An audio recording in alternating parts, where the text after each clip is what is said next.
Boa noite a todas e todos, sejam bem-vindos e bem-vindas ao nosso programa de deontologia do Ministério Público Brasileiro.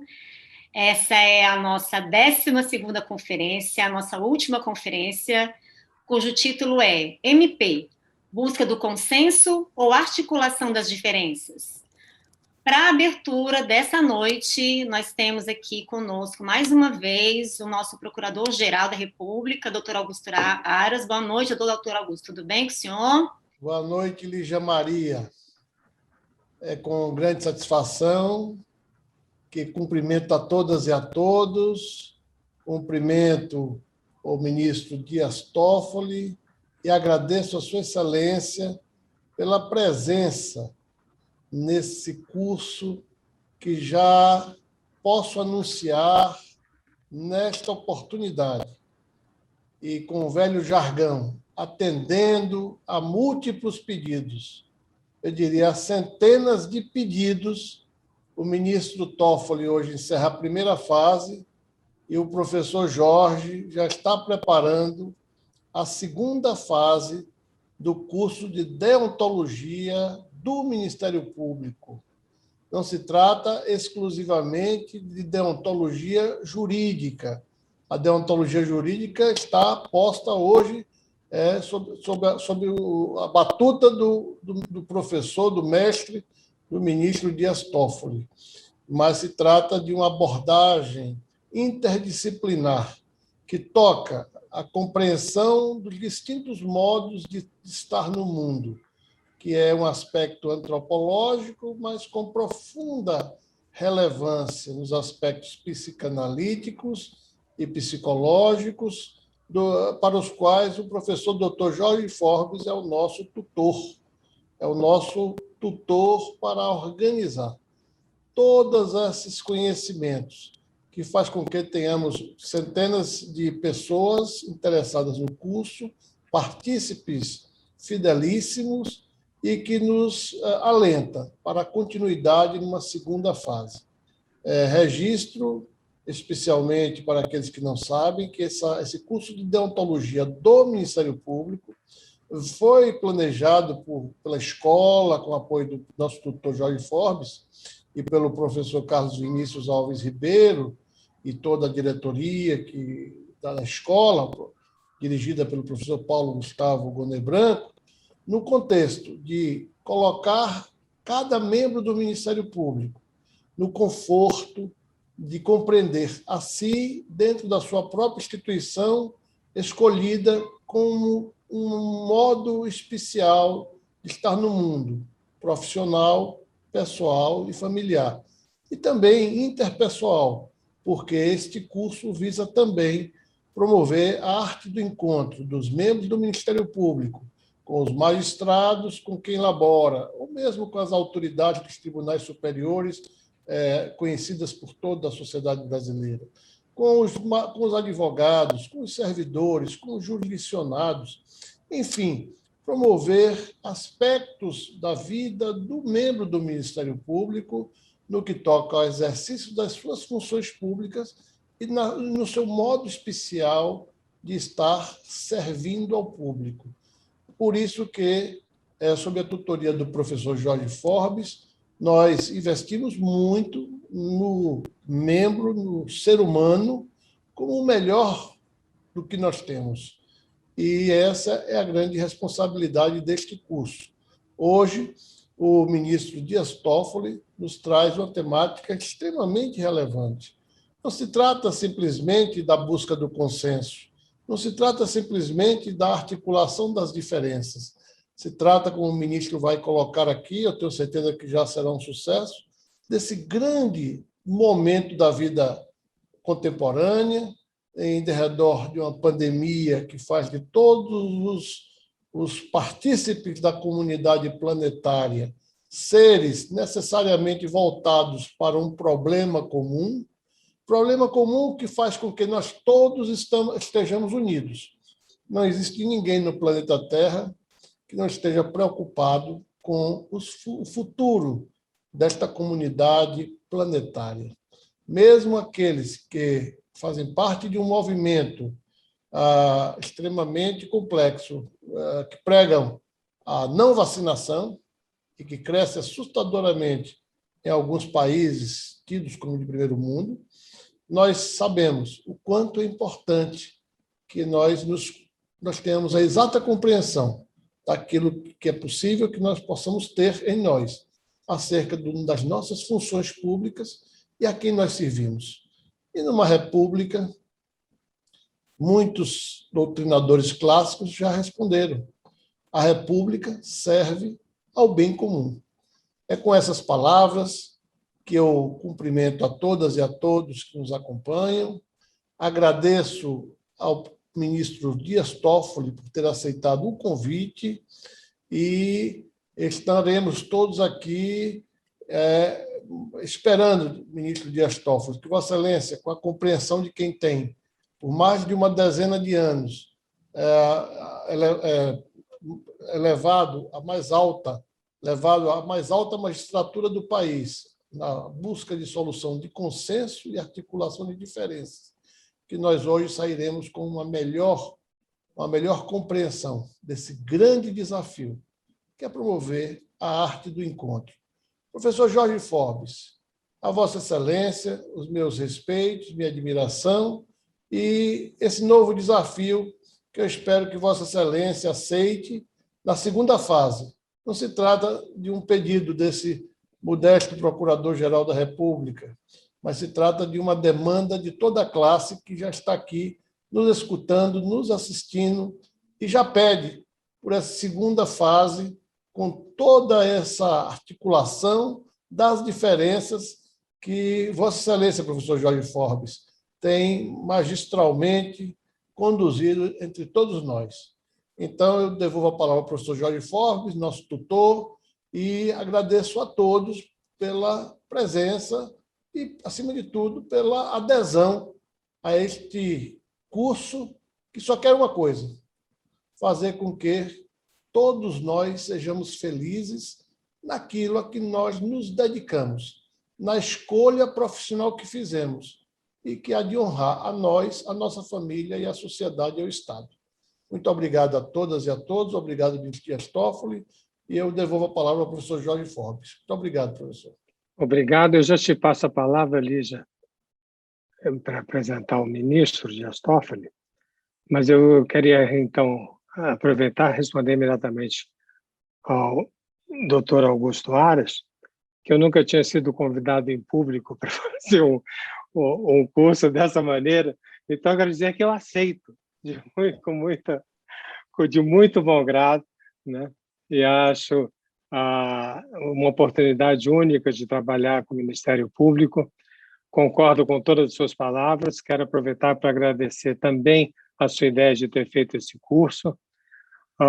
Muito obrigado pelo convite. Queria agradecer também a Lígia Maria, a Renata Mendes, a Elisa e todo o pessoal da Escola Superior do Ministério Público. Um agradecimento especial ao professor Carlos Vinícius Ribeiro. E eu não me lembro de ter trabalhado com uma equipe tão boa em muitos anos de conferencista. São realmente inacreditáveis. E muito obrigado pelo convite. Nós conseguimos levar esse curso, como se diz no hipismo, sem faltas, né? Essas 12 reuniões em meio à Covid. Alguns de nós alguns pegaram Covid no meio do curso, mas ninguém saiu, todo mundo presente, uma vibração muito grande que chega até o dia de hoje, nessa nossa última conferência, então, deste primeiro curso, agora anunciado como primeiro, porque nós temos um segundo, e com o ministro Dias Toffoli. Mas eu já comento o ministro daqui a um segundo, porque a Lígia Maria vai apresentá-lo. Então, o nosso convidado dessa noite é o jurista Dias Toffoli, ministro do Supremo Tribunal Federal desde 2009. Ele também foi presidente da STF, do CNJ, e, além disso, foi presidente do TSE. Nosso convidado foi advogado-geral da União entre 2005 e 2007, exerceu a função de subchefe para assuntos jurídicos da Casa Civil, da Presidência da República entre 2003 e 2005, é bacharel em Direito pela Faculdade de Direito da USP, professor colaborador do curso de pós-graduação nessa mesma instituição, além de lecionar Direito Constitucional e Direito da Família no CEUB aqui em Brasília. Então, é o seu convidado dessa noite que fecha nosso programa, professor, que felizmente só é a primeira fase. Estamos todos muito felizes. Eu ia perguntar se a gente já passa, então, para o ministro Dias Toffoli, se o senhor quer fazer mais alguma observação. Não, eu só quero falar uma palavra amiga de recepção, agradecer muitíssimo, ministro Dias Toffoli, ter aceito o nosso convite. Nosso é amplo, porque é meu e da Procuradoria-Geral da República. Eu tive muito prazer, desde o discurso do ministro Dias Toffoli de posse. Nós não nos conhecíamos, então, pessoalmente, e fiquei gratamente surpreso aonde ele articulava temas sobre Terra 2 que eu tinha trabalhado, e ali nasceu, evidentemente, uma simpatia de um debate intelectual, de um debate intelectual consequente, que nos levou depois a que nós nos conhecêssemos pessoalmente, tivéssemos conversas ótimas, das quais essa é mais uma na passagem dessa relação.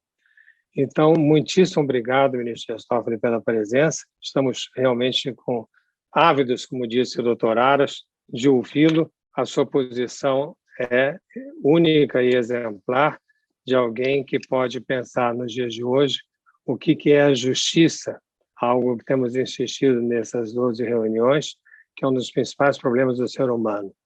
O prover justiça, se sentir injustiçado, se sentir justiçado. Vocês trabalham com um tipo de justiça, nós analistas trabalhamos com o superego, que é o pior juiz que existe. Então, mas esses temas nós temos trabalhado bastante, e especialmente consenso ou articulação das diferenças, nos remete a um novo momento da cultura mundial, aonde não necessariamente eu tenha um ponto único de referência, uma verticalidade única, um universo, um universal, mas eu tenho uma pluralidade, e essa pluralidade muitas vezes faz com que a gente tenha que articular as diferenças, abrindo mão de um sentido comum, pois o sentido pode ser múltiplo. Mas isso é o que nos leva a querer lhe ouvir. Então, por favor, com a palavra. Boa noite, doutor Augusto Aras, Procurador-Geral da República.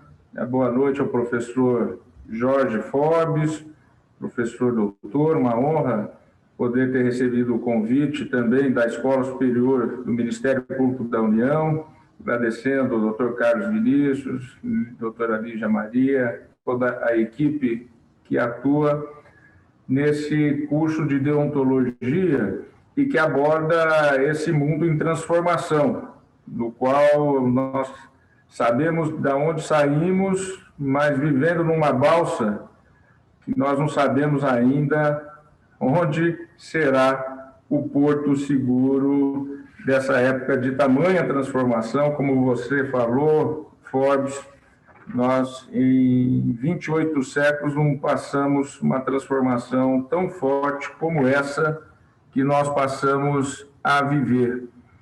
E o tema que busca de consensos ou articulação de diferenças que me coube para honradamente encerrar esse ciclo de aulas, de palestras, eu procurei olhar um pouco as falas anteriores, né, as primeiras aulas que foram dadas pelo professor Jorge Forbes, e depois as posteriores. E depois tentar, então, trazer alguma ideia desse panorama daquilo que nós pensamos. Eu desejo, né, poder ter aí a grandeza de conseguir atender aí a expectativa. Quero, né, ao participar desse encerramento, depois de brilhantes conferências que foram realizadas, dizer que é uma responsabilidade grande, porque acrescentar algo novo às profundas reflexões que foram compartilhadas ao longo deste curso sobre o mundo novo de Terra 2 não é fácil. Este programa tem ainda um grande mérito de fazer pensar sobre deontologia em um mundo com transformação radical e acelerada. Não estamos mais no mundo das mudanças incrementais das gerações dos nossos avós, que no campo das expectativas, a ministra Carmen Lúcia, em brilhante manifestação nesse curso, definiu com a imagem poderosa das mães e pais que viam como um ideal de conforto, segurança e felicidade para a filha normalista, nas palavras dela, professora, encontrar um bom partido para casar, citando ainda como exemplo perfeito o funcionário do Banco do Brasil. Nessa mesma linha, lembro-me de um caso dos anos 70, de uma família da Zona Sul carioca, cujas duas filhas, Forbes, começavam a namorar, com escolhas muito diferentes. Uma delas convencional, com um rapaz considerado bom partido, recém-concursado no Itamaraty, no Rio Branco, com a carreira da diplomacia pela frente, e outra que concentrava todas as preocupações da família e dos pais. Por quê? Porque namoravam um aspirante a letrista de rock, desalinhado, com jeito transgressor. Enfim, um drama familiar. A filha rebelde foi em frente, e o parceiro dela atendia, e até hoje atende, pelo nome de Paulo Coelho. A filha que se jogou para além dos limites e conselhos buscou um caminho à sua maneira. E os dois continuam casados até hoje. Esses exemplos corriqueiros de uma realidade que vai ficando para trás se aplicam a todos os âmbitos. O professor Forbes explorou alguns deles nas suas conferências nos planos pessoal e institucional. E ainda fez uma saudável provocação ao perguntar se é possível transportar instituições hierárquicas, como o Ministério Público e o Poder Judiciário, de Terra 1 para o mundo novo de Terra 2, sem que isso inviabilize seu funcionamento e comprometa sua própria razão de existir. Pois bem, como ponto de partida, em vez de referir-me mais especificamente ao Ministério Público, vou procurar ampliar um pouco a temática e falar já do próprio sistema de justiça como conceito. Faço esse recorte mais amplo porque acredito que o desenho da Constituição de 1988 foi muito feliz ao estabelecer um sistema de justiça que funciona como um todo, com a magistratura através do judiciário e com as funções essenciais à justiça, um Ministério Público com prerrogativas amplas, a advocacia pública, a advocacia privada e a defensoria pública. O desafio no nosso campo, o de instituições hierarquizadas, com culturas corporativas arraigadas, é o de operar essa mudança em um contexto de perda de referências e de busca de novas respostas em ambos os lados. De outro lado do balcão, temos uma sociedade afetada pelos mesmos movimentos, pela mudança de eixo. Uma sociedade que está inquieta, insegura, polarizada, ansiosa por essas novas respostas. Uma sociedade que convive com a informação e a desinformação, que está insatisfeita com a qualidade dos serviços públicos que recebe, que assimilou estereótipos nem sempre justos sobre o Estado e seus servidores, uma sociedade que cobra serviços melhores, uma sociedade que opina de bate-pronto nas redes sociais, ainda que, em vários casos, sequer tenha dado uma olhada na Constituição e não tenha ideia clara sobre como funciona o Estado, do qual todos fazemos parte, nós como agentes públicos. O mar de incompreensões, e cito o mar de incompreensões entre aspas, citado pelo professor, é também a nossa realidade, na qual precisamos explicar, sem a expectativa de convencer a todos, ou mesmo de acalmar os mais irritados, que estarão em outros registros de linguagem e raciocínio inatingíveis. Como o professor mesmo apontou, remédios do passado e queixas saudosistas não nos levarão à Terra 2. Todos sabem que eu gosto muito de história e tenho o costume de recorrer às lições dos movimentos pendulares da história para avaliar possíveis cenários.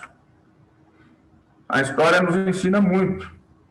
Lições da história vão além dos remédios do passado, se bem interpretadas e aplicadas analiticamente. Nem sempre são suficientes diante das mudanças sísmicas como as que estamos vivendo. Mas, pessoalmente, não deixo as lições da história de fora dos meus instrumentos de análise da realidade. Tampouco ignoro, com perdão do trocadilho, pensar fora da caixa é vital em Terra 2. Mas acredito que as duas coisas se complementam. O que nossa caixa de ferramentas é o nosso olhar, o que reflete a nossa essência. Uma essência humanista que se soma à vocação de serviço público nas nossas profissões de funções essenciais à justiça e de magistrados, ambas indispensáveis para essa travessia institucional rumo à Terra 2, travessia que já começou. Os primeiros caminhos de mudança, os vagões já partiram. Busca de consensos ou articulação de diferenças? Isso é ou não parte do nosso papel como instituições do sistema de justiça? E aí também vou além. Que impacto isso tem na autoridade de quem atua no sistema de justiça? Um sistema que convive com o problema do aumento da litigiosidade social, que deságua cotidianamente nos nossos balcões. Acredito e atuo segundo essa convicção de que a busca de consensos hoje é a articulação de diferenças. E disse isso no meu discurso de posse, que foi citado em mais de uma aula pelo professor Forbes, o que muito me honra. E isso também é papel do juiz, do promotor, do procurador, do advogado, do defensor público. Sem caminhar nesse sentido, e além disso, sem que o Estado busque oferecer à população outros mecanismos para resolver controvérsias, como a mediação e a conciliação, o sistema de justiça não encontrará uma solução para o problema da litigiosidade crescente, que é um dado da realidade hoje. Para os que ainda acham que uma atitude menos vertical põe em xeque a nossa autoridade, digo, fiquem tranquilos. A autoridade em Terra 2 pode ser mais duramente questionada, mas é e será exercida. A autoridade é também parte da essência do que fazemos, que é decidir entre partes e defender a sociedade, as leis e a Constituição. Mandar e liderar são coisas muito distintas. E o novo cenário pede um novo tipo de liderança. Como ficou claro aqui ao longo do programa de conferências, nós estamos falando de mudança de eixo. E uma mudança dessa magnitude inevitavelmente afeta relações, contratos e fundamentos da segurança pessoal e da própria segurança jurídica. Em Terra 2, precisamos resgatar a segurança jurídica dentre as diferenças. A segurança jurídica e nossa legitimidade será consequência do nosso agir, da qualidade de nossa atuação um agir eficiente, transparente e socialmente responsável, e não de uma relação de comando hierarquizada.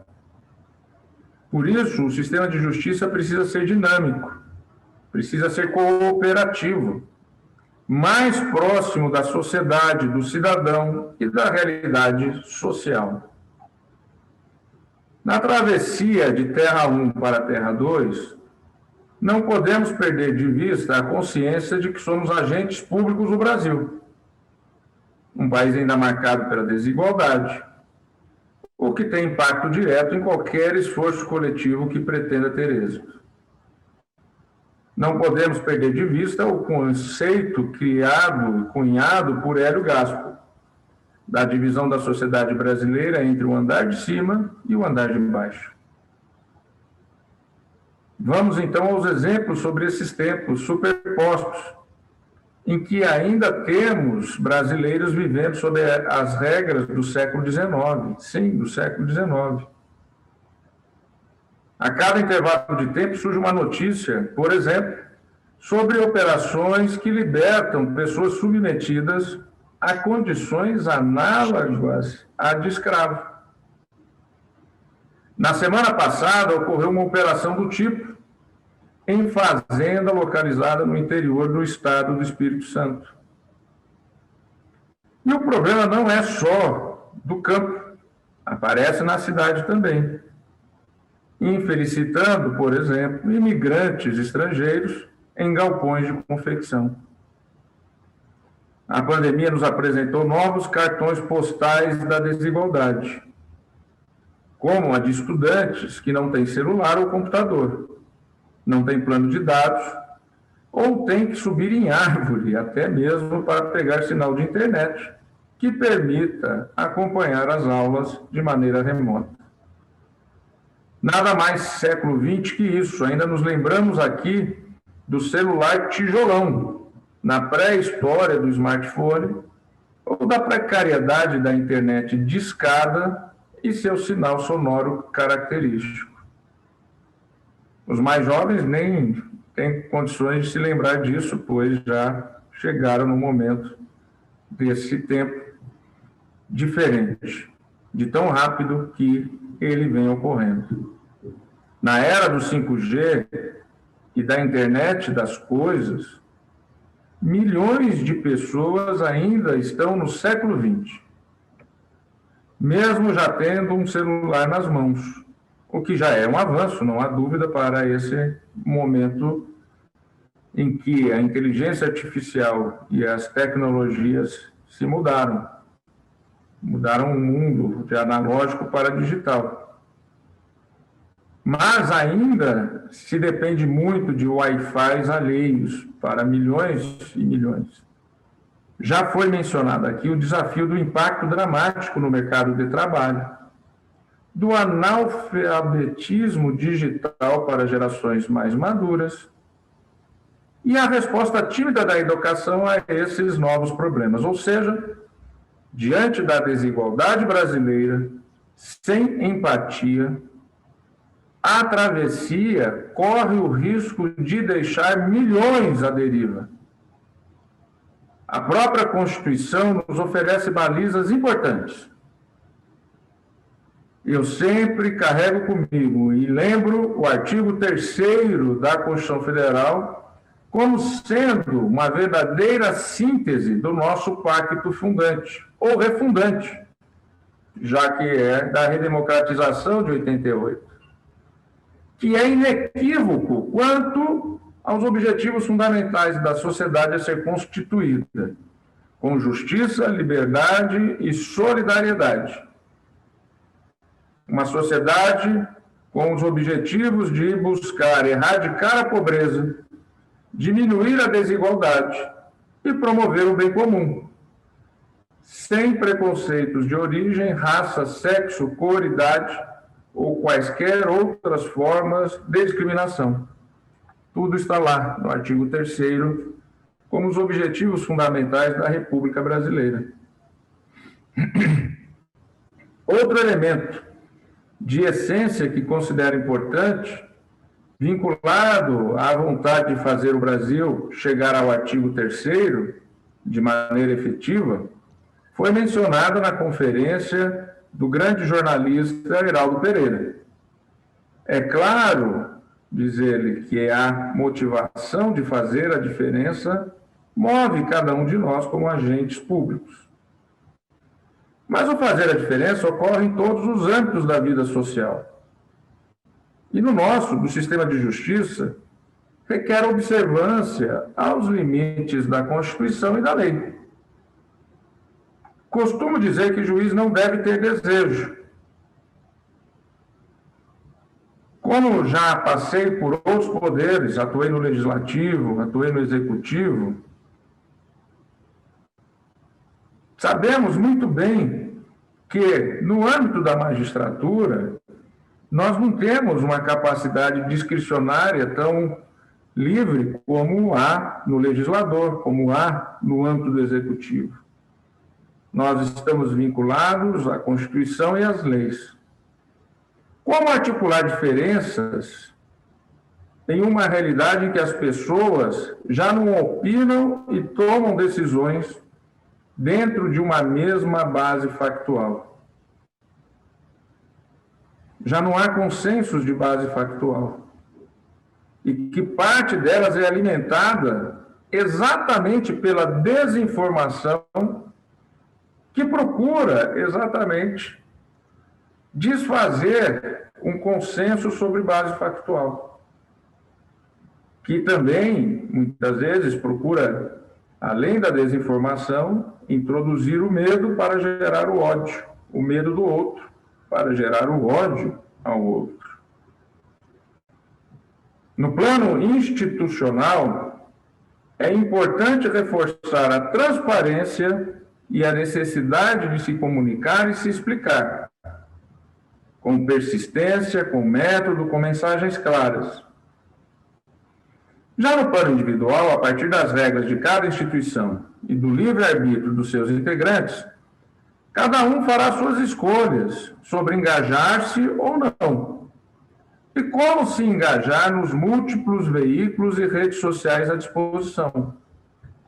São escolhas éticas vinculadas à exposição como agente público e ao decoro.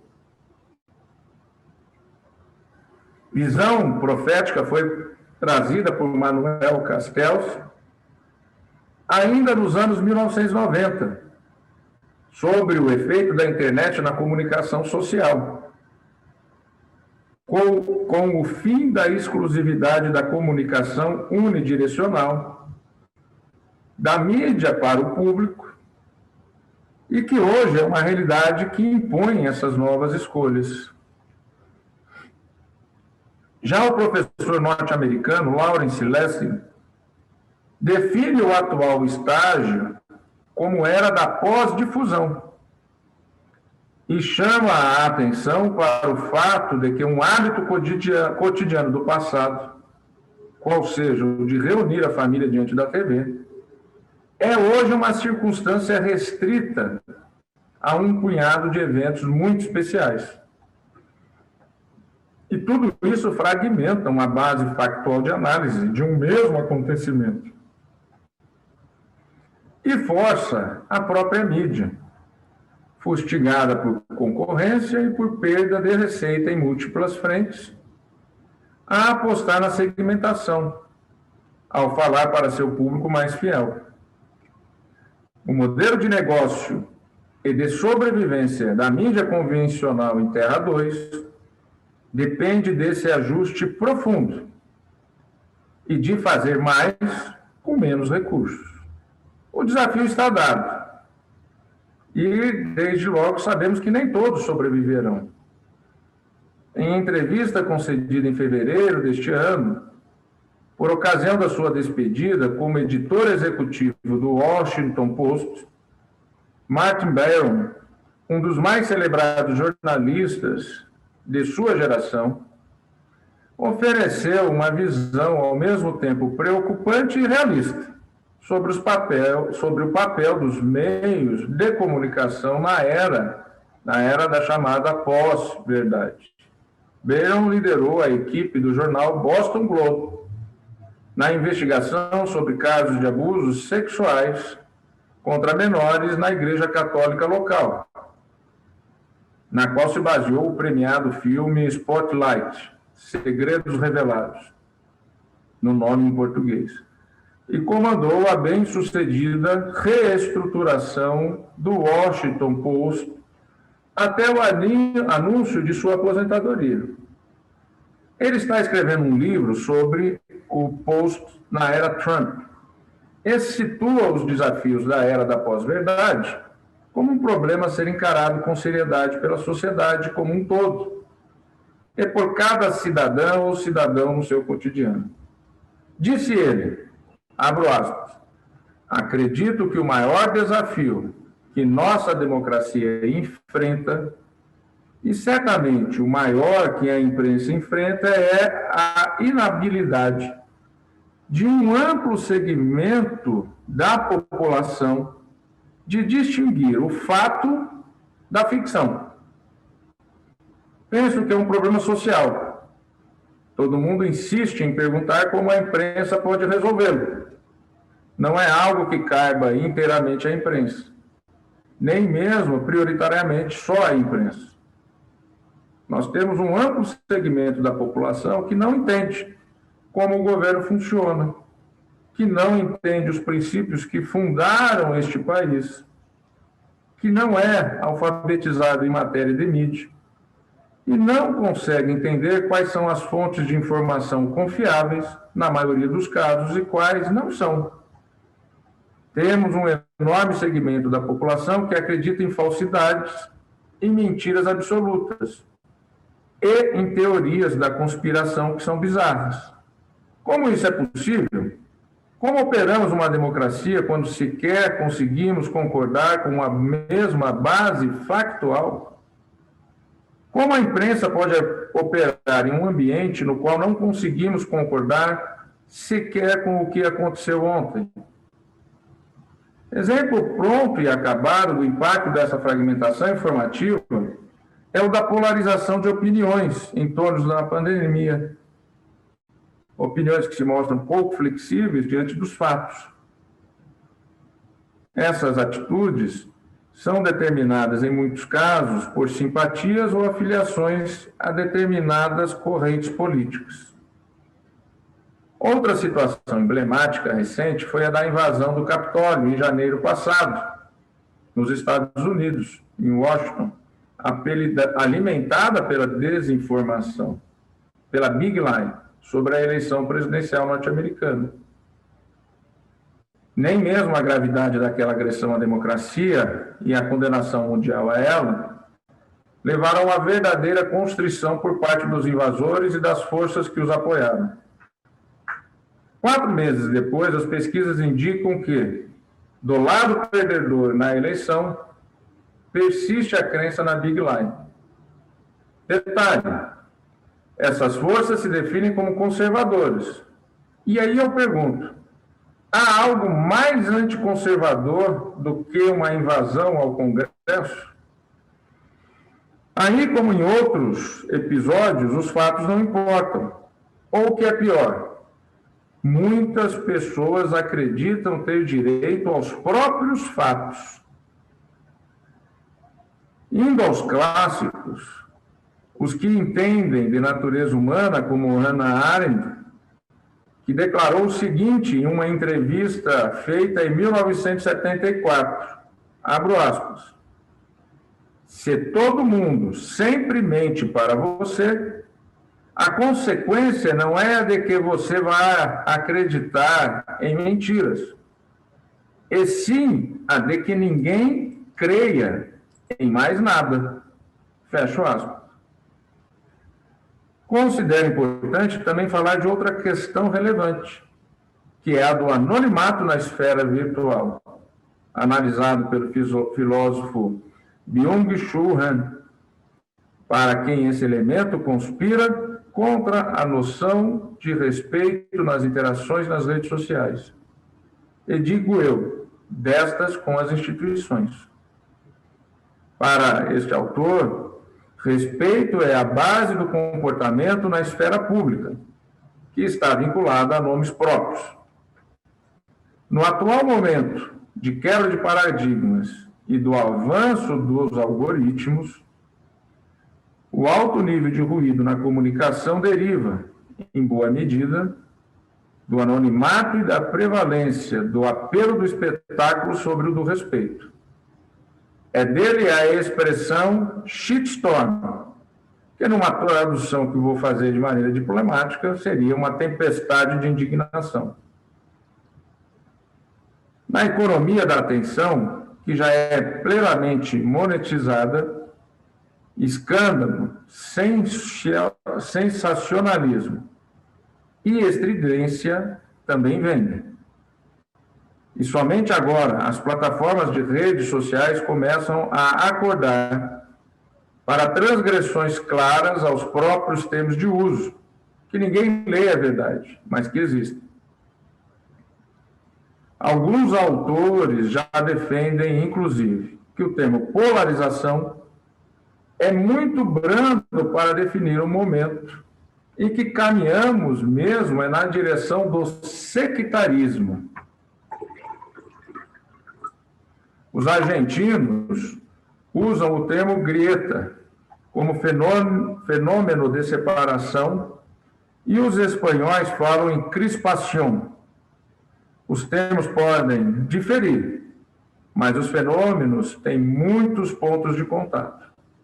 Pois bem, é nesse mundo nervoso, muitas vezes raivoso, que as atuais gerações estão conduzindo a travessia para a Terra 2, professor Jorge. Em nosso caso, das funções essenciais, a travessia do sistema de justiça no Brasil de hoje. E não é demais lembrar sobre a natureza do nosso trabalho. As externalidades negativas deste momento são as que batem as portas do sistema de justiça, as que demandam ações.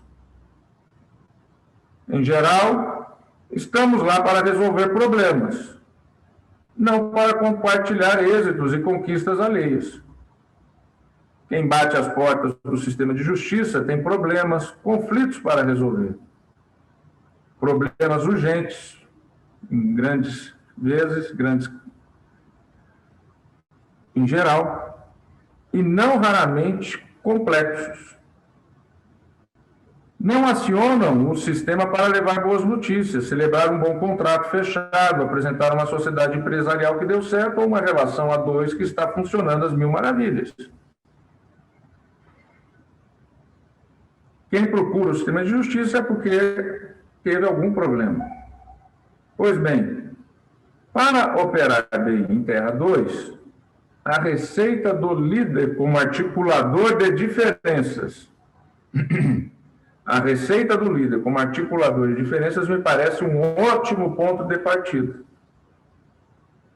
E que assistindo ao programa da TV Cultura do professor Jorge Forbes, acabei por citá-lo e desenvolvê-lo dentro dos meus limites no meu discurso de posse em 13 de setembro de 2018. E também vejo a construção de consensos como necessária, ainda que ciente das dificuldades e dos limites a esse esforço na atualidade. Mas no sistema de justiça nós temos outro componente. Não podemos ter medo de decidir. Não se deve temer, por receio das incompreensões, a tomada de decisão. Até porque incompreensões virão, com ou sem decisão.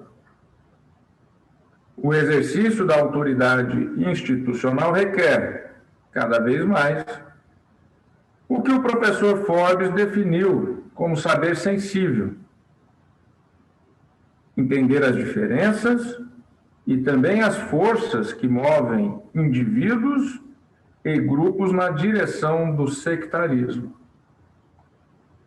Exercer a essência da democracia, ao fim e ao cabo. a ideia do mais profundo respeito ao outro, da pluralidade, da convivência entre diferentes opiniões, identidades, formas de viver e conviver uns com os outros.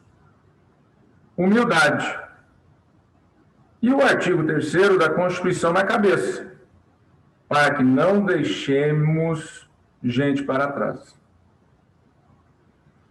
Se até mesmo nas sociedades desenvolvidas a frustração é um dos frutos da destruição criativa de Schumpeter, que o professor Forbes, ao falar de analfabetos digitais e a dificuldade para sua inserção, trouxe para os dias atuais, imaginemos isso no Brasil, um país ainda com tantos desafios por vencer. Para quem, como eu, vive há mais de 25 anos em Brasília, em círculos de poder, dos 3 poderes da República, para mim é fundamental sempre lembrar aquilo que aprendi lá em Marília. Pé no chão, ter humildade, não esquecer as origens e evitar a tentação de viver encastelado nessa bolha dos que têm poder. A legitimidade e a autoridade do Poder Judiciário e também do Ministério Público andam de mãos dadas com a prudência. E por isso deve-se evitar os excessos e a tentação de se investir no papel de mais alta instância moral da sociedade, uma espécie de superego da sociedade.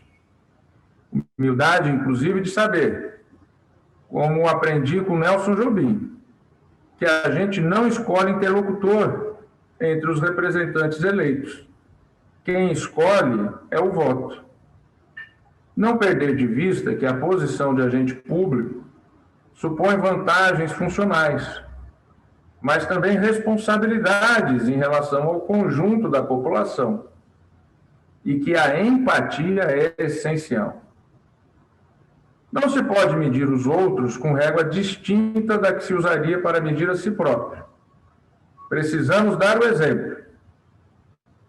Ao fazer o dever de casa antes dessa minha fala hoje, me deparei com uma referência elogiosa do professor Forbes, novamente repetindo aqui o meu discurso de posse na presidência do Supremo e do Conselho Nacional de Justiça. O professor também se disse curioso a respeito do quanto foi possível avançar na direção de Terra 2, dos resultados obtidos e das dificuldades enfrentadas. Vamos lá, então. Já me encaminhando para o momento final de minha intervenção e para que tenhamos tempo para dialogar, neste encerramento de programas, vamos trazer alguns dados, né, até para responder ao professor. Afirmar sobre as evidências dos fatos hoje que os desafios que enfrentamos se mostraram bem maiores do que imaginávamos. Ainda que desafiador, em setembro do ano passado, encerrei minha gestão de 2 anos muito satisfeito com os avanços na direção de Terra 2, professor Forbes, doutor Ares, tanto no Supremo como no CNJ. CNJ que tem menor exposição midiática, mas ocupa um papel crucial nos avanços do Poder Judiciário como um todo. A satisfação decorre de uma expectativa irrealista de que em 2 anos se poderia mudar muito. Mas por quê? Com a equipe, com o trabalho e a colaboração dos colegas no Supremo, dos colegas do CNJ e com os nossos juízes e assessores, foi possível acelerar processos, e processos esses que temos que reconhecer, processos que já haviam grande parte de gestões anteriores. Conseguimos promover a inovação dentro de um sentido de continuidade, o que é extremamente importante em instituições grandes, hierarquizadas e com cultura arraigada.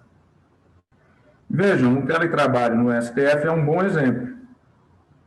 A ampliação do plenário virtual é outro. ambos muito significativos e ambos acelerados pelas circunstâncias trágicas da pandemia da Covid-19. Digo que desde o início da pandemia, o cidadão brasileiro pôde contar com o amparo do Poder Judiciário, que permaneceu e permanece em pleno funcionamento. Firmamos-nos como um tribunal de nosso tempo da tecnologia digital e atento, ao mesmo tempo, às demandas e necessidades humanas que ingressam diuturnamente na Corte. Funcionamos sem cessar, mesmo nas mais adversas circunstâncias, impelidos pela defesa da Constituição e da democracia. Entre várias inovações, também instituímos uma instância de mediação e conciliação na presença da Corte e demos continuidade aos projetos de inteligência artificial. Mais do que nunca, como disse no discurso de posse, o virtual agora é real. Nada mais característico de Terra 2 do que o trabalho remoto. Na escala que adotamos, por exemplo, foi uma mudança sísmica, já totalmente baseada na lógica da responsabilidade e do foco nos resultados.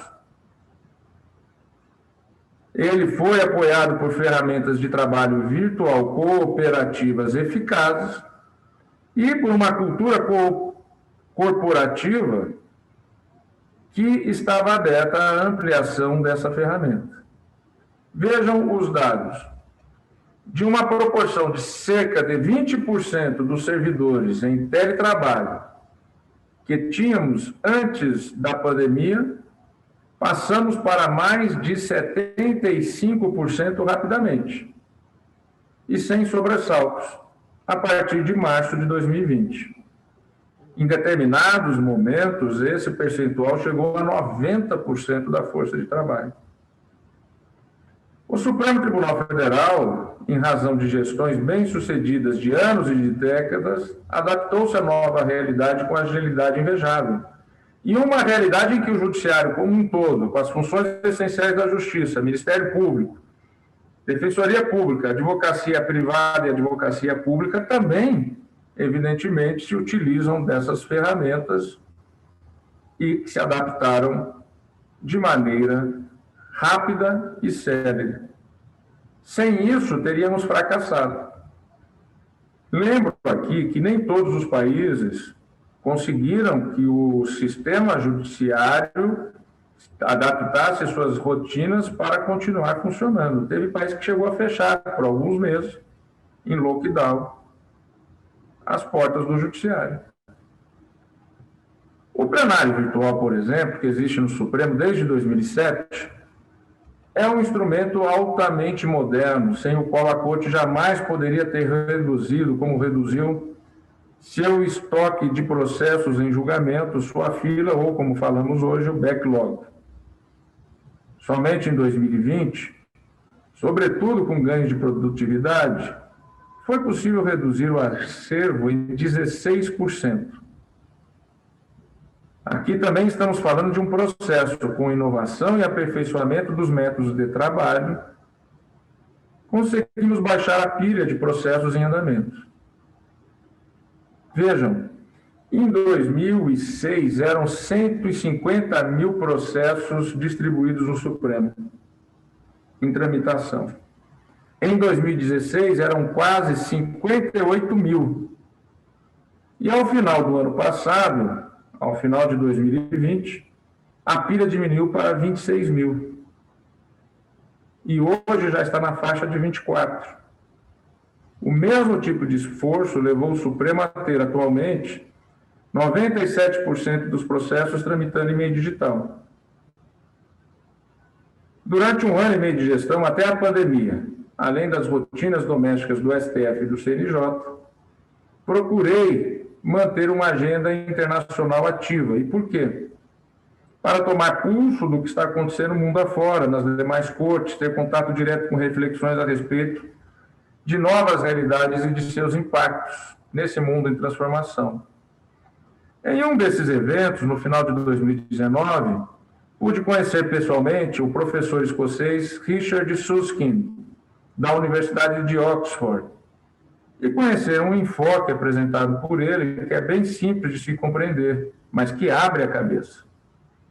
A pergunta dele é a seguinte, e vale para outros setores também, como a própria medicina. Jorge, a corte é um serviço ou um espaço físico? Pergunta ele.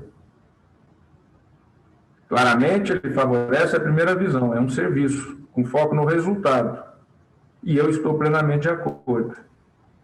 Logo após nosso encontro, o professor lançou seu novo livro sobre cortes online e o futuro da justiça, com ênfase na eficiência e na ampliação do acesso da cidadania.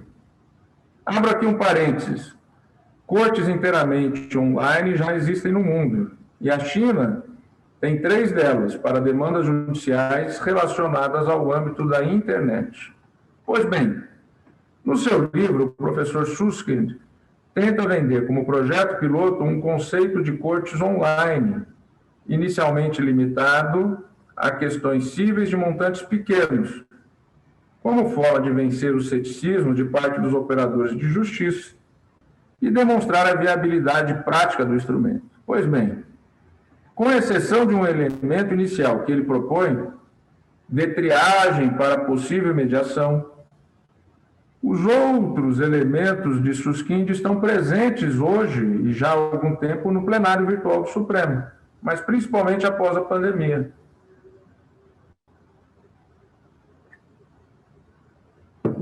Neste caso, podemos dizer que a realidade aqui chegou antes do desenho visionário, que vai se impor em Terra 2, não tenho dúvidas. O plenário virtual só funciona na lógica cooperativa com as respectivas equipes, a partir da orientação jurídica de cada ministro e da qualidade do diálogo que se estabelece em torno dos casos. Basta ver os números. No ano passado, em plena pandemia, o Supremo julgou cerca de 100 mil processos, 18 mil dos quais em colegiado. 18 mil em colegiado, entre o plenário maior e as 2 turmas. Sem a lógica moderna do plenário virtual e sem equipes fortes e que operem com eficiência, isso seria impossível. A lógica vertical aqui é claramente insuficiente. A orientação e a palavra são do ministro. Mas na minha equipe, por exemplo, há um processo de permanente colaboração com características horizontais, do qual eu participo acatando visões distintas e escutando muito, inclusive as partes. Essa dinâmica não se alterou com a adoção do teletrabalho. Fazemos as audiências por vídeo e as sessões também.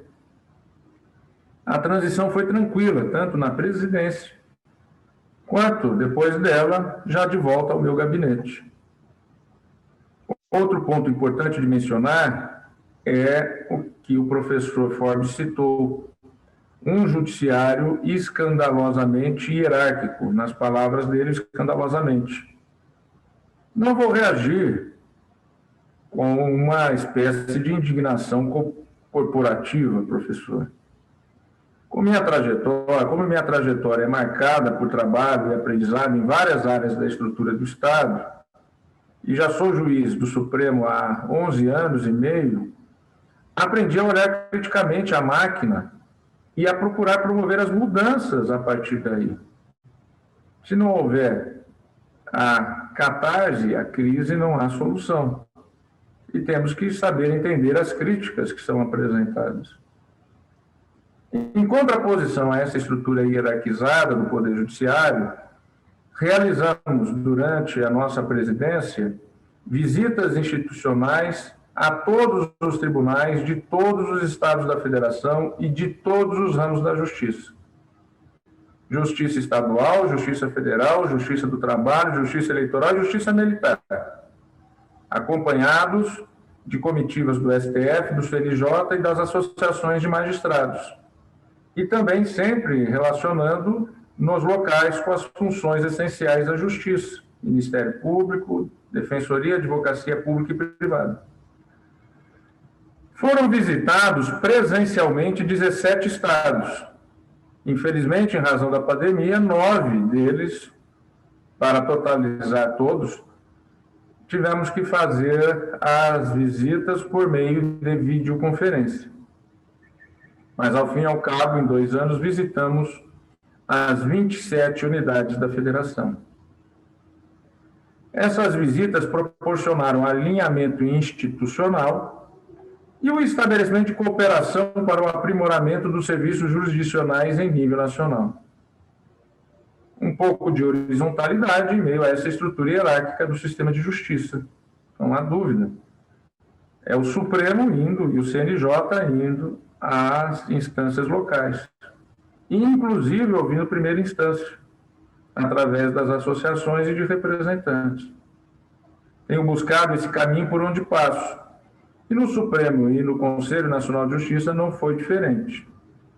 Para concluir, e tentando dialogar um pouco com a conferência agora do professor Oscar Vilhena, a última anterior a essa, salvo engano, não posso deixar de falar sobre a gestão de uma instituição democrática contra-majoritária em um período histórico turbulento. O professor traçou, a meu ver, um panorama bastante completo sobre ameaças à democracia e como se pode reagir a elas. E tocou em um ponto alheio às estruturas institucionais que merece atenção, como fator de estabilidade ou instabilidade, que é o da lealdade às regras do jogo democrático. Na posição em que estava, a questão é a seguinte: o que fazer diante das deslealdades, que é preciso reconhecer, proliferam. Minha receita foi diálogo, diálogo e diálogo, mesmo que em um mar de incompreensões, que é por onde navegamos.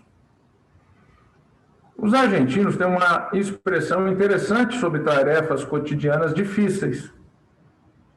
Remar em dulce de leite, ou seja, remar em doce de leite e não na água. Vai por aí uma medida do esforço que foi necessário. A judicialização da política é outro dado da mesma equação. E não falo somente das questões penais envolvendo autoridades públicas com prerrogativa de foro. Por exemplo, 20% de todas as ações de controle concentrado de constitucionalidade ajuizadas no Supremo são propostas por partidos políticos. Geralmente perdem a votação no Congresso e traz ao Supremo para tentar derrubar determinadas políticas públicas, com fundamento em incompatibilidade com a Constituição. No ano passado, o Supremo foi chamado a deliberar em ações de partidos políticos sobre medidas provisórias que sequer haviam sido analisadas ainda no Congresso. Alguns partidos, dentro das atuais regras do jogo, especializaram nesse tipo de ação, em muitos casos, em substituição a uma atuação no parlamento. Isso quer dizer que a incapacidade de gerar consensos na política acaba desaguando no judiciário e no sistema de justiça como um todo. Mas, ao contrário do que alguns podiam pensar, a abertura para diálogo e a autoridade institucional andam juntas. Diálogo não enfraquece a autoridade. Como diz Forbes, abro aspas, o líder atual é o melhor articulador das diferenças e não o guia de um caminho único, fecho aspas. Como articular as diferenças se não pelo diálogo? Não devemos temer o diálogo, e sim a ausência dele. Já dizia Habermas que o diálogo é a base do exercício do poder na democracia. É o diálogo que alimenta, produz e sustenta o dissenso. É através do diálogo que também surge consensos, e aí surge depois, com o tempo, o dissenso para uma nova síntese. É o diálogo que produz e sustenta também as diferenças e a pluralidade, signos da vivência democrática. Defender e preservar a democracia brasileira é garantir que continuaremos a acomodar as diferenças, a abraçar o plural. Como eu já havia referido no discurso de posse, abro aspas, o poder que não é plural é violência, fecho aspas. Por isso, aos desafios da travessia, respondi com o diálogo. Diálogo com os poderes da República, com toda a magistratura, com as instituições essenciais à justiça, com as entidades da sociedade civil organizada, com os movimentos sociais e com as forças democráticas deste país, visando sempre ao entendimento social e à harmonia entre os poderes da República. Ao dialogar, por outro lado, não abri mão de uma gota de autoridade e de independência. E diante de crimes e da tentativa de uso da democracia para minar a democracia, essa autoridade foi exercida sem hesitação. Porque também, como ensina Forbes, em Terra 2, precisamos perder o medo de tomar decisões. Todos aqui terão, em sua opinião, terão a sua própria opinião sobre o chamado inquérito das fake news e ataques à corte, aberto por mim em março de 2019. Já ressaltei que a abertura desse inquérito foi a decisão mais difícil da minha gestão à frente do STF. Decisão difícil, mas fundamental. Naquele momento, março de 2019, já vivíamos algo que já ocorria em outros países. O início de uma política de ódio plantada por setores que queriam e querem destruir instituições, que querem o caos. Um ano depois, em junho de 2020, a decisão do Supremo foi eloquente. 10 votos contra 1 pela constitucionalidade da medida. Mas aqui tem um exemplo de que a comunicação e os fatos contribuíram com o tempo para que parcela majoritária da sociedade compreendesse o sentido daquela difícil decisão. Não se trata apenas do apoio de entidades da sociedade civil, que foi inequívoco desde o princípio. Falo da sociedade como um todo, o que demorou mais tempo para se consolidar, e isso é absolutamente natural. A estrutura constitucional e de governança democrática herdadas do processo constituinte mostraram-se mais uma vez resilientes, aguentaram o tranco, como falamos lá no interior. Às tentativas de fazer ecoar discursos totalitários, respondemos com ampla afirmação das liberdades. Repudiamos o ódio e a intolerância, pugnamos sempre pelo debate plural, construtivo e transformador. Não vale tudo em Terra 2. Ainda que o projeto esteja em construção, há regras, e a transformação delas passa pelos canais institucionais e pela convivência democrática, que é o que determina e comanda a Constituição brasileira. Mas continuam aí os engenheiros do caos para tomar emprestada expressão, título do interessante livro de Giuliano da Empoli, sobre o uso da esfera virtual e dos robôs, através de algoritmos, por forças reacionárias e antissistema. Precisamos estar sempre atentos. Enfim, em meio a tudo isso, a boa notícia é que parte da travessia já começou no essencial.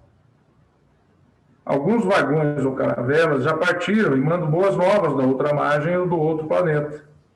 As questões relativas à hierarquia, ao status, a hábitos arraigados e pessoas resistentes à mudança serão processadas ao longo da travessia.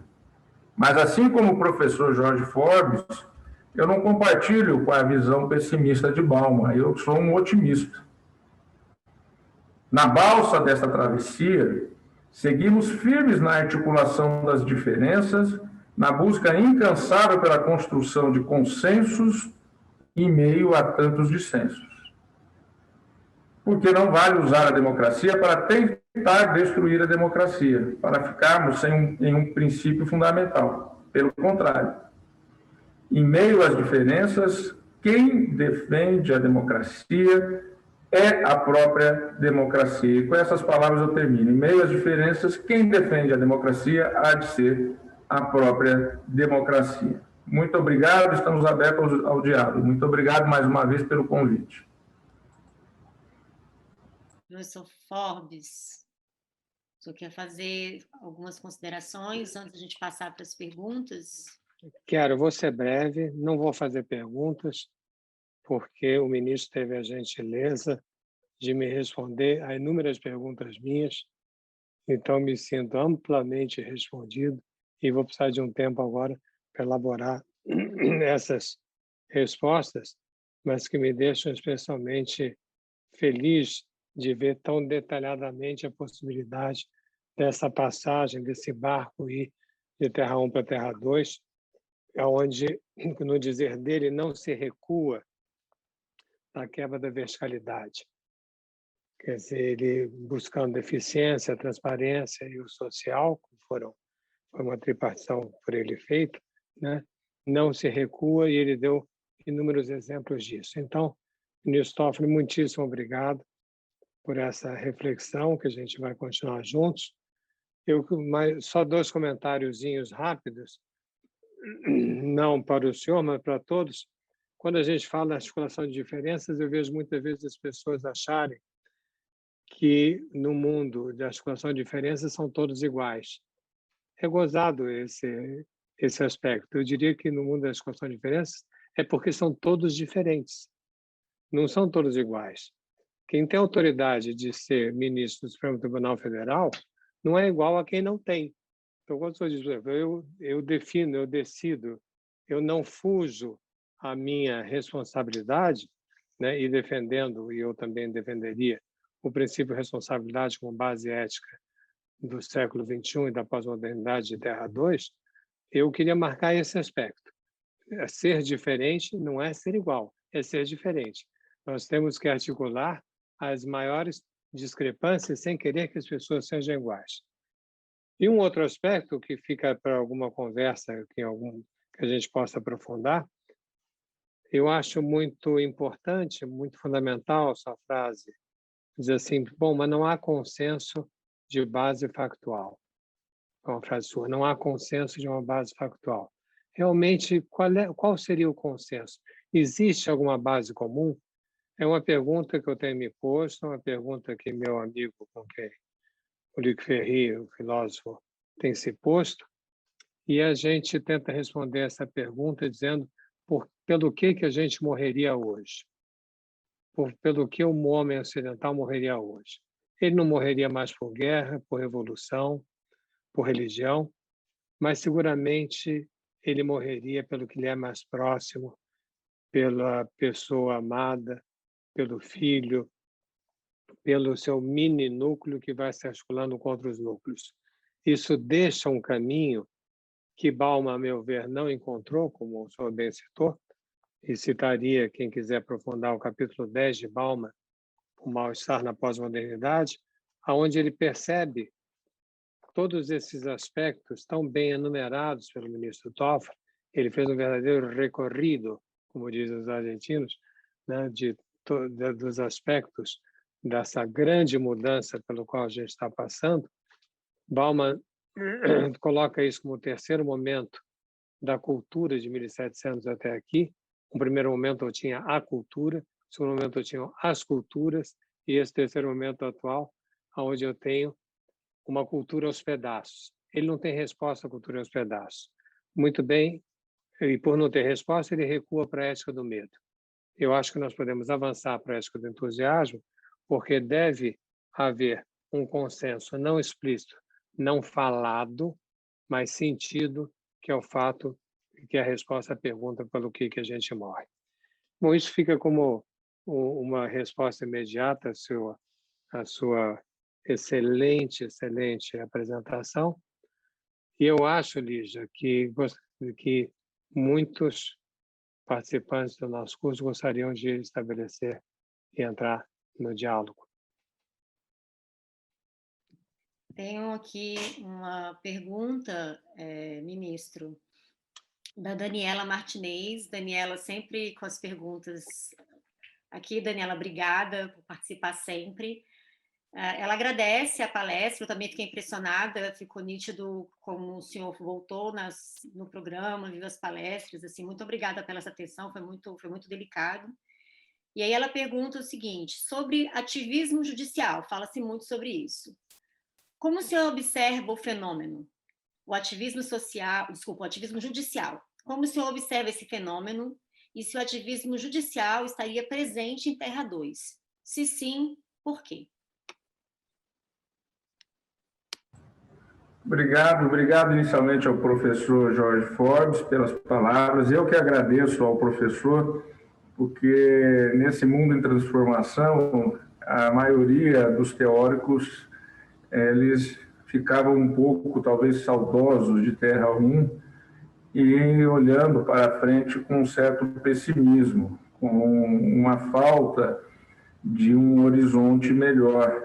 E o professor Jorge Forbes, de uma maneira muito didática e com a sua capacidade intelectual e cultura, conseguiu traduzir sentimentos que eu tinha, ou pensamentos que eu tinha, de uma maneira muito didática. Eu que agradeço, e por isso mesmo que eu fiz questão de citá-lo no meu discurso de posse, mesmo ainda não conhecendo-o pessoalmente, mas conhecendo a sua obra e o seu trabalho. Bom, quanto à pergunta da Daniela, essa é uma pergunta sempre difícil, né? Inicialmente, nós temos que ver um fenômeno causador daquilo que depois vem uma crítica sobre ativismo judicial, que é a judicialização da política, né? E uma maior importância do sistema de justiça para a resolução de conflitos, o que leva a uma ampliação de cortes constitucionais no mundo. Por exemplo, a francesa, até 2008, não tinha poder repressivo contra leis. Tinha um trabalho muito mais consultivo, prévio à aprovação da legislação.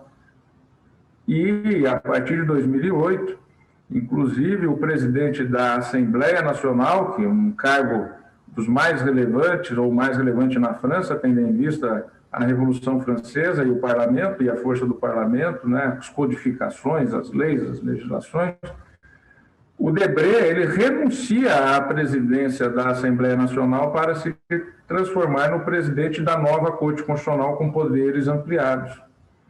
Ou, por exemplo, no Reino Unido, com a criação da Corte Constitucional, que até 2010, na verdade, não era destacada do parlamento. Era uma Câmara dentro da Câmara dos Lordes e passou a ser autônoma e fora do parlamento. E também no Supremo Tribunal, na Suprema Corte norte-americana, nós vimos a quantidade de processos que chegaram sobre a votação nos Estados Unidos, nas eleições presidenciais. Então, há uma procura maior, na verdade, há uma judicialização da política e das decisões, meio que num sentido que eu traduzo, já escrevi um pouco sobre isso, e já também em aulas e palestras, no sentido de que parece que a sociedade, para ter segurança jurídica, tem que ter uma certidão de trânsito em julgados. Então, os contratos, para terem validade, acabam tendo que ser levados à justiça e ter um trânsito em julgado. As leis aprovadas são submetidas a ações diretas de inconstitucionalidade, para só aí ter uma certa eficácia. E aqui eu cito um exemplo muito interessante, Daniela. Quando eu era advogado-geral da União, tivemos o julgamento no Supremo da lei das células-tronco. E, então, eu tive a oportunidade de conhecer cientistas que vieram trazer subsídios ao advogado-geral, porque ele tem o papel constitucional de fazer a defesa da Constituição. E havia, salvo engano, na época, o procurador-geral que propôs a ação, o Dr. Cláudio Fonteles, que propôs ação em relação às células-troncos, porque ele entendia que ali já haveria vida e, então, não poderia serem descartadas para uso em pesquisas. Portanto, essa lei era ainda do governo Fernando Henrique Cardoso, salvo engano, e o Supremo a julgou em 2007 ou 2008, quando eu era AGU. Eu perguntei, Lígia, Daniela, Forbes, aos cientistas, não é? Mas Por que vocês... A lei está aí, não houve liminar, a lei não foi suspensa pelo Supremo, a lei ainda não foi julgada, por que vocês não fazem pesquisa? A lei já está em vigor há mais de 5 anos. Aí eles responderam por 2 motivos principais. Primeiro, que nós temos medo de, ao usar, né, embriões descartados ou doados para pesquisa, se o Supremo vier a julgar isso, a lei inconstitucional, nós respondemos criminalmente. Então, primeira dúvida, primeira preocupação, né, deles. A segunda preocupação, nós não temos investimento. Quem é que vai colocar dinheiro em pesquisa que pode, a qualquer momento, ser declarada, né, ser paralisada por um julgamento de inconstitucionalidade? Então, foram 5 a 6 anos de vigência de uma lei, ou mais até, salvo engano, sem aplicação prática, porque se aguardava uma certidão de trânsito em julgado do Supremo, ou seja, uma judicialização. Ali o parlamento decidiu, disse e autorizou as pesquisas de célula-tronco. O Conselho Nacional de Saúde, que tem participação da sociedade civil, conduzido e coordenado pelo Ministério da Saúde, estabeleceu regras a respeito das pesquisas, ou seja, a normatização estava completa, perfeita e acabada. Mas enquanto o Supremo não disse que essa normatização era rígida, compatível com a Constituição, ninguém fez pesquisa. Então, se cria, veja, muito mais do que um ativismo judicial, uma judicialização da sociedade. E nós não temos no Brasil, como há, por exemplo, em outros países, a possibilidade de dizer nós não queremos julgar isso, porque nós não queremos nos meter nesse tema. No Brasil, nós não temos isso. Então, nós temos que julgar. E aí, ao julgar, evidentemente que sempre terá uma parte vencedora e uma parte vencida, e sempre haverá insatisfações e sempre se haverá a possibilidade de se argumentar que foi além do que deveria decidir, porque invadiu competências do Estado administrador ou do Estado regulador, agências reguladoras, ou do Estado legislador, que é o parlamento. Então, é uma questão de cultura. Eu acho que em Terra 2 nós continuaremos sim, com uma demanda muito grande ao judiciário em todas as suas instâncias, até porque nós temos um país desigual, com uma Constituição extensa, analítica, que trata sobre tudo, e temos, felizmente, um Ministério Público com competências gerais, amplas, ao contrário do que há em outros países, em que o Ministério Público apenas cuida da ação penal. Aqui no Brasil, cuida da ação civil pública, cuida da defesa do patrimônio histórico, artístico, enfim, há uma ambiental, né, uma área ambiental, há uma amplitude de competências grandes. Nós temos uma defensoria pública muito grande, que atende essa sociedade desprovida de acesso a recursos para pagar um advogado. Então, as demandas elas continuarão em Terra 2, sim, porque o pensamento do Constituinte foi garantir instrumentos jurídicos para dar efetividade à Constituição. Na verdade, os constituintes, Jorge, desconfiavam que a Constituição não ia ser aplicada, ela não ia sair do papel. Para ela sair do papel, apostou no Ministério Público, apostou na Defensoria, colocou a advocacia no patamar de função essencial à justiça, patamar constitucional, deu dignidade constitucional, criou a Advocacia Geral da União, que não existia, não é? Nos estados já existiam as procuradorias estaduais, mas na União não existia. Quem fazia a defesa da União era o próprio Ministério Público da União, como todos aqui sabem, né? Que são das carreiras do Ministério Público. Então, veja, nós vamos continuar em Terra 2, sim, com muitos clamores e demandas no judiciário.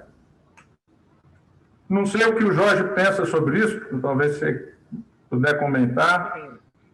Quero sim, Toff. Eu queria fazer um comentário sobre isso. 2 comentários, na verdade. Um, sobre essa questão da experiência com célula-tronco, eu participei bastante disso, porque os biólogos foram pela primeira vez a Brasília e perguntaram para eles quando é que começa a vida. E eles disseram, a concepção que nós temos não nos determina, não nos possibilita dizer quando é que começa a vida humana. A gente pode falar da vida biológica, mas não necessariamente da vida humana. E eu fui uma das pessoas que participou desse debate. Na época, você deve se lembrar, foi coordenado pelo ministro Aires Brito, que era o relator. E, um belo momento, nós tivemos o Ives Gandra Martins, o professor Ives Gandra Martins, defendendo a concepção religiosa do começo da vida, e eu defendia a concepção humanista do começo da vida. Então, conheço bem, de vida vivida, essa passagem relativamente recente na nossa história e na insegurança que se tem, como você tão bem falou. Mas eu queria acrescentar um segundo ponto, que também vem, que é parecido com esse, e queria te fazer uma pergunta. Eu dirijo a Clínica de Psicanálise do Centro Genoma Humano da USP.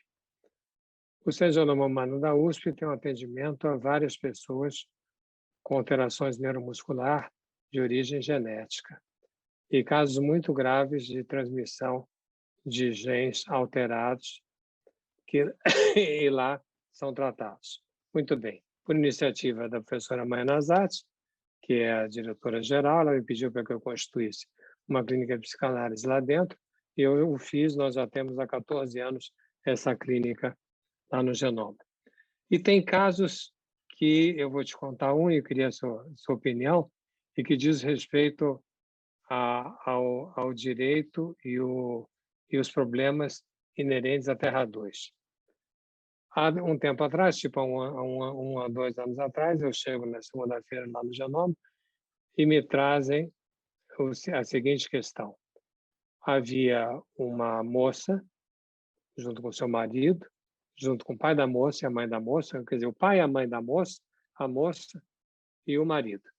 E a pergunta era como dar o resultado de uma pesquisa genética, porque a família do marido tinha uma alteração muito grave que foi passível de ser transmitida. Então, a moça, que estava grávida, queria ter certeza se poderia ter um filho alterado ou não por essa anomalia do marido. Foram feitos os testes na família e havia o resultado. E o resultado me foi trazido pelos geneticistas, dizendo assim, como é que a gente vai resolver essa questão? Nós temos que dizer à moça que não há nenhuma possibilidade dela ter um filho com qualquer alteração genética. Por uma razão simples. O pai da criança não é o marido dela, é o pai dela. Então, nós temos duas informações. Nós temos informação a ser dada que ela fique tranquila quanto à gravidez dela, e uma outra informação que é que o filho é fruto do incesto. E aí surgiu a dúvida, como comunicar isso? Ligamos para amigos advogados, os juristas. E a resposta foi, se vocês não falarem, vocês cometem um crime. Se vocês falarem, vocês cometem um crime.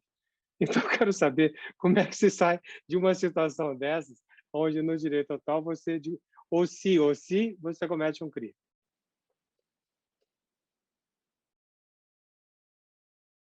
É uma situação extremamente inusitada, né? Não imaginava uma situação dessa como solucionar. Mas eu acho que a saída mais correta seria realmente aí dar a ciência, né? À pessoa do que realmente ela está vivendo, né? Na linha da transparência.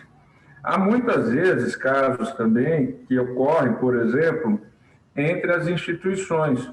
Então, uma agência reguladora dá uma ordem, o Ministério Público dá outra ordem, o Tribunal de Contas dá outra ordem, e muitas vezes o administrador ele não sabe que ordem ele deve seguir e prevalecer. E aí qual é o resultado? O resultado é o seguinte: vamos levar isso ao judiciário, porque levando ao judiciário, e o judiciário dizendo, né, em última palavra, aquilo que é o que tem base constitucional, base jurídica, traz o conforto da segurança jurídica à pessoa para aquilo que ela pretende fazer ou não fazer.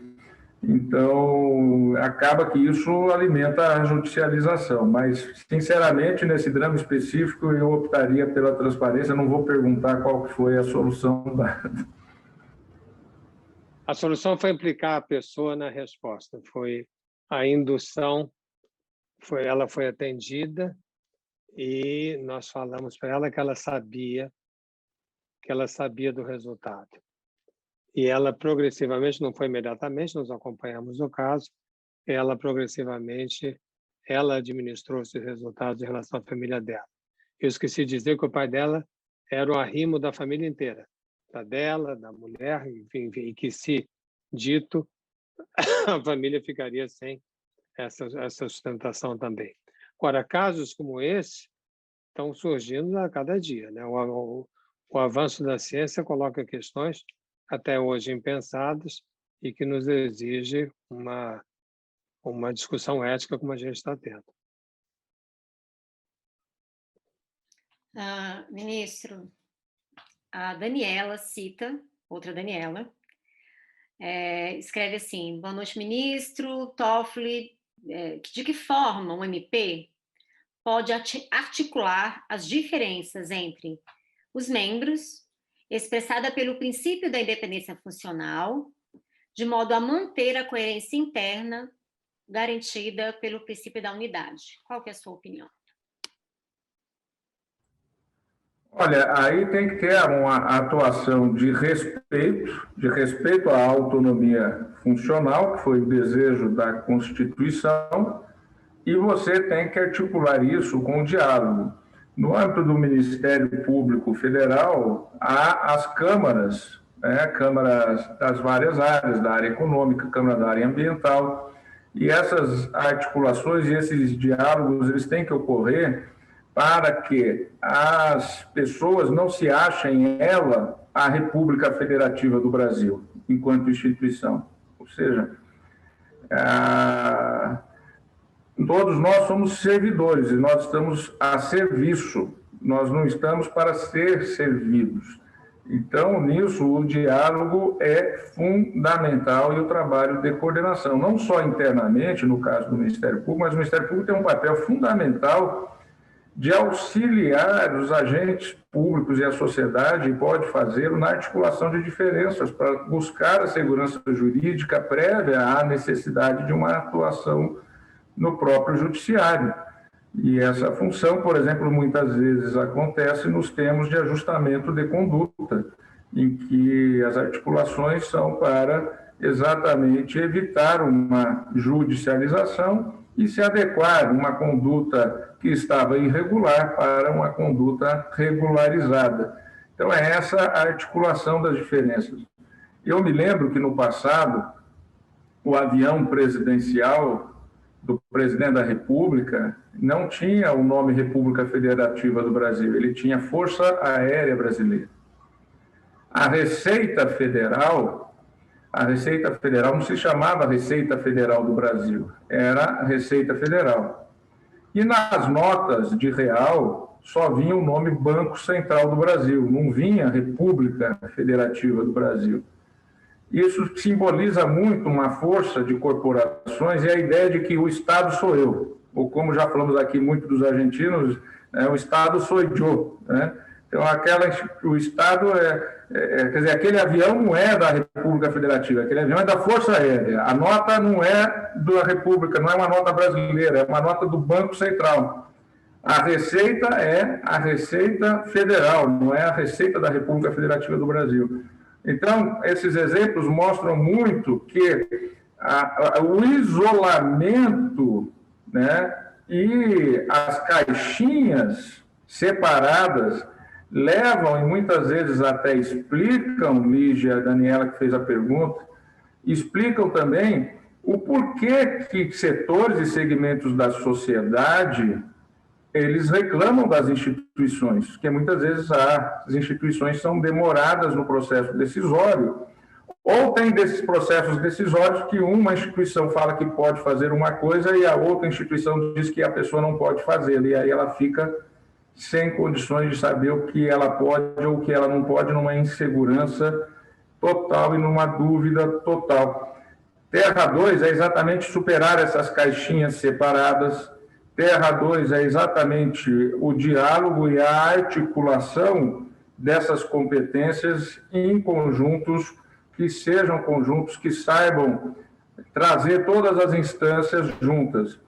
O Conselho Nacional de Justiça, junto com a Procuradoria-Geral da República, o doutor Aras continua esse trabalho no âmbito da PGR e do CNJ, foi criado o Observatório dos Grandes Temas Brasileiros.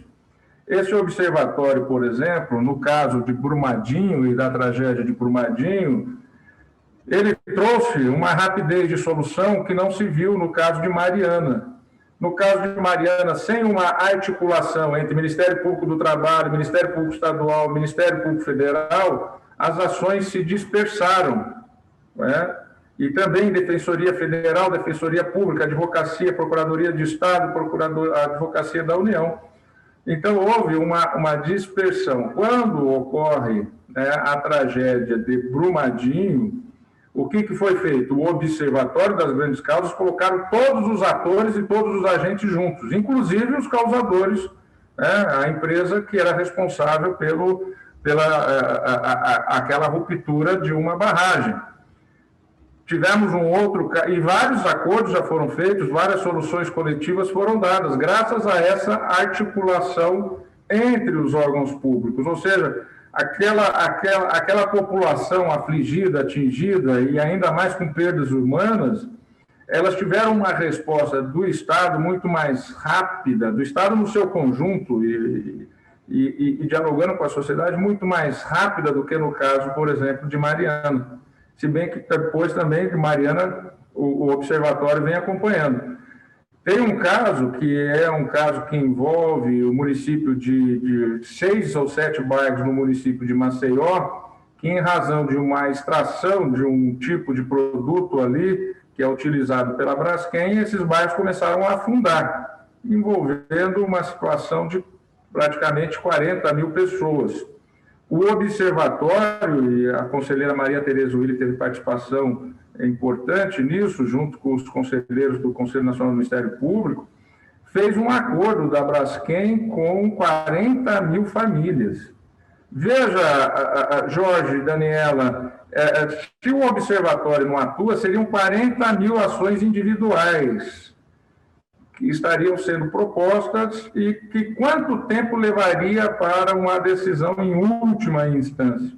Ao se articular todos juntos, se teve a possibilidade de se fazer um acordo. Então, por exemplo, o observatório é um grande exemplo, né, de Terra 2, dessa necessidade que é e deve ser também um exemplo que dentro da unidade de membro da instituição e da independência que cada membro do Ministério Público tem, não impede dele atuar exatamente no sentido do diálogo, da colaboração com os demais colegas ou com colegas de instâncias distintas dentro da mesma instituição para a correta solução dos problemas e com os outros ramos do Ministério Público, como ocorreu no caso de Brumadinho, que sentavam juntos, Ministério Público da esfera federal e da esfera estadual, junto com defensorias públicas, procuradorias de Estado, AGU, e dentro dos ramos do Ministério Público, Ministério Público do Trabalho,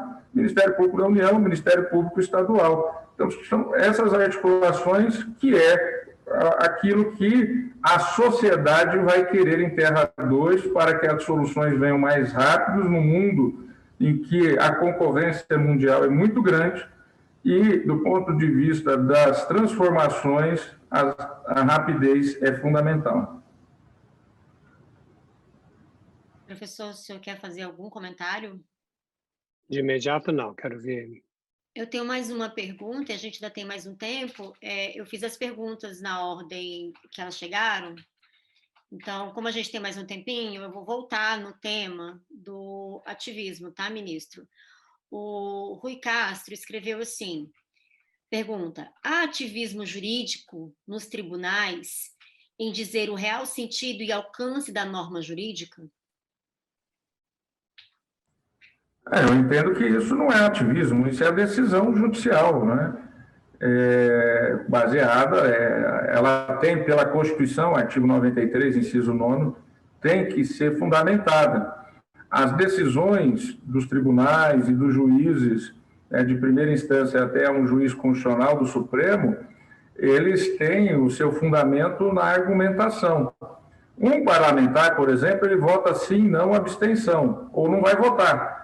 Ele não precisa fundamentar a sua decisão.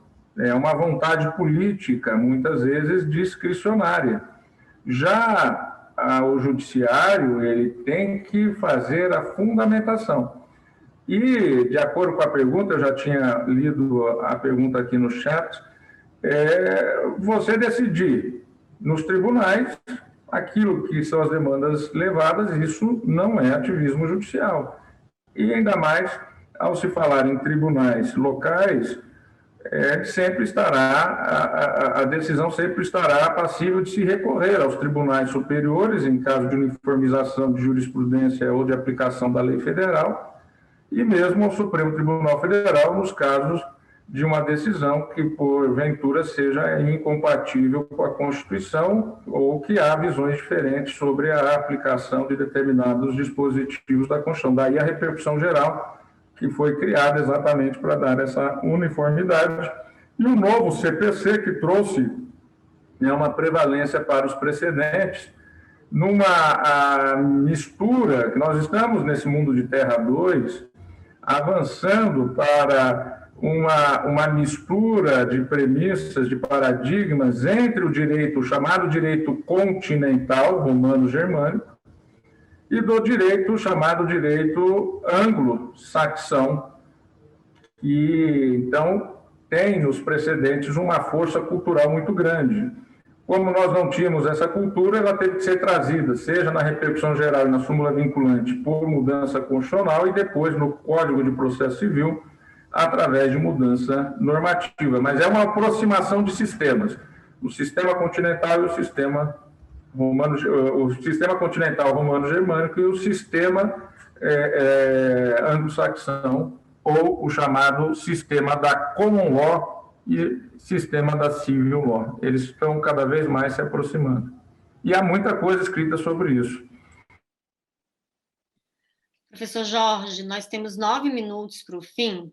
Queria saber se o senhor quer fazer algumas considerações para finalizar. Afinal, é o fim da nossa primeira edição, que a gente vai ter continuação, fico muito feliz com isso. Mas eu queria saber se o senhor quer fazer algum comentário antes da gente partir para os agradecimentos. Quero. Eu quero mais uma vez agradecer ao ministro Dias Toffoli, ao amigo Toffoli, porque ele teve a gentileza de rever o curso inteiro, as diversas falas, e trazê-las todas de volta hoje a esse cenário da última reunião. Numa lembrança infantil, eu adorava quando eu ia ao circo pequeno, e na última cena voltavam ao palco do circo o cavalo, a onça, no tempo que tinha onça no circo, o cavalo, a onça, o macaco, e tinha o desfile final. Então, acho que nós tivemos um desfile muito bem articulado. Agradeço realmente, não poderia ter sido também nesse aspecto um fechamento melhor, porque nós vimos os atores desses nossos 3 meses juntos repassarem na nossa presença. Isso nos revivou a memória e nos revivou especialmente a implicação do que nós estamos fazendo aqui. Nós tivemos um curso, que eu disse no começo, por iniciativa do Procurador-Geral da República, doutor Augusto Aras, que me convidou para fazer o que nós acabamos de fazer. Foram 3 meses de uma convivência produtiva, simpática, colaborativa. Queria agradecer a todas as pessoas que estão no curso. Já fiz agradecimentos pessoais no início, não vou me repetir. E, ainda da fala do ministro Toffoli, ele fez uma longa demonstração e efetiva demonstração de mudança na parte que ele toca do Supremo Tribunal Federal, né, e do mundo dos juízes. Como é que vai ficar essa mudança no mundo do Ministério Público? Eu acho que cada membro do Ministério Público, ao ouvir as propostas do juiz Toffoli, se pergunta, e eu, promotor, e eu, procurador, de que maneira me responda? A minha instituição consegue se horizontalizar ou não? Sempre lembrando que, se a gente não acompanhar a evolução de Terra 2, nós romperemos a nossa vinculação com a população. A população não vai nos entender. No mundo horizontal, no mundo colaborativo, no mundo flexível, no mundo criativo, no mundo das diferenças, se nós insistirmos nos modelos anteriores, vai haver uma ruptura. E vai haver uma ruptura ruim, uma ruptura agressiva, uma ruptura da população não se vê representada, não se vê advogada, de não tem alguém que possa falar por eles, que possa ser escutado. Então, essa fala do ministro Toffoli hoje, eu diria que também é uma fala psicanalítica, porque é uma fala que interpreta. É uma fala que interpreta, né, no sentido que faz que cada um se pergunte, e eu como é que fico dentro disso? É nessa perspectiva que eu penso, embora para mim seja nova, essa continuidade que eu recebi um recado aqui deve ser feita a partir de agosto, mas todo mundo vai ser devidamente avisado, será uma oportunidade de nós buscarmos o pragmatismo do que temos discutido. É onde possamos ouvir os membros também do Ministério Público, se perguntar e ver como é que fica o impacto da pandemia, mas o impacto do novo tempo, mas as novas formas de funcionamento de Terra 2 e como é que isso está, nesse momento, fazendo também uma revolução no Ministério Público brasileiro. Então, muitíssimo obrigado. Meu amigo Toffoli, obrigado pela sua presença e já comentei longamente toda a importância da sua fala, né? E muito obrigado a todos. Lígia, você foi competente e um amor, e uma simpatia, e uma razão sensível, como o Toffoli lembrou agora há pouco, uma razão sensível esses dias todos. Muito obrigado a você por ter coordenado tão bem esses nossos encontros. Professor, eu que agradeço. Passo a palavra a você e ao ministro. Eu que agradeço, eu queria agradecer muito o ministro Toffoli, eu concordo que foi assim, um fechamento incrível, ele percorreu aí conceitos que a gente viu ao longo desse programa, foi sensacional. Em nome da escola, em nome da equipe que está aqui com o senhor durante esses 3 meses, eu quero fazer um agradecimento especial ao senhor. Então, para eu não me trair, porque eu estou emocionada, eu escrevi a minha colinha, então vou pedir licença para o ministro Toffoli, porque o professor Jorge, ministro, cativou a gente grandemente, né, Rei? Então, depois você dá a palavra para ele também, né? Sim, vou passar para ele. Então, eu vou falar para o senhor o seguinte, que nós da escola, e certamente os alunos que estão aqui no chat, né, reagindo, nós estamos muito gratos pela jornada que trilhamos com o senhor nesses 3 meses, né? E pensando numa forma de agradecê-lo, eu quis trazer um poema do Manuel de Barros, é só um trecho, chamado Tratado Geral das Grandezas do Ínfimo. E ele escreve assim: a poesia está guardada nas palavras, é tudo que sei. Meu fado é o de não saber quase tudo. Sobre o nada tenho profundidades, não tenho conexões com a realidade. Poderoso para mim não é aquele que descobre o ouro. Para mim, poderoso é aquele que descobre as insignificâncias do mundo e as nossas. Então, para o senhor fica aqui o nosso agradecimento, porque o senhor nos fez ver o quão insignificante pode ser considerar-nos sabedores de algo diante deste novo mundo, diante de Terra 2. Mas o senhor também nos fez entender que o não saber de quase tudo é absolutamente estimulante e enriquecedor. Muito obrigada. O senhor nos fez repensar as certezas e ver o quão rico pode ser não saber de quase tudo. Também quero deixar um agradecimento especial para a Ágata, que esteve aqui com a gente com toda a gentileza, apoiando o senhor e nos apoiando. E fica aqui um abraço e uma grande expectativa de uma segunda temporada, de uma segunda fase, professor. E, ministro, muito obrigada. Vou estar com o senhor a palavra. Se o senhor quiser fazer alguma consideração, a gente abre para o senhor o microfone, para a gente finalizar, enfim, tão grandemente esse momento, essa conferência e esse programa.